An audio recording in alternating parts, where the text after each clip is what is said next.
Militer Ukraina menderita kerugian signifikan.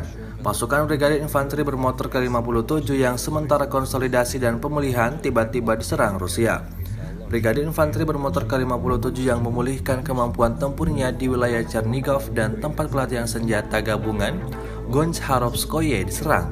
Musuh menderita kerugian yang signifikan, kata juru bicara militer Rusia Letnan Jenderal Igor Konasenkov 29 Juli.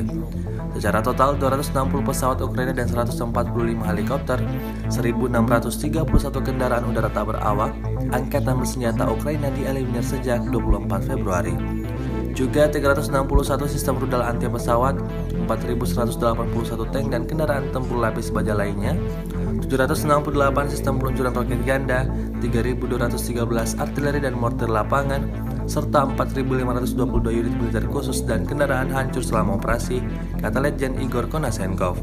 Dari kubu Kiev, Kemenhan Ukraina merilis 270 prajurit Rusia meninggal dalam 24 jam terakhir. Total 40.500 tentara Federasi Rusia tewas sejak awal konflik.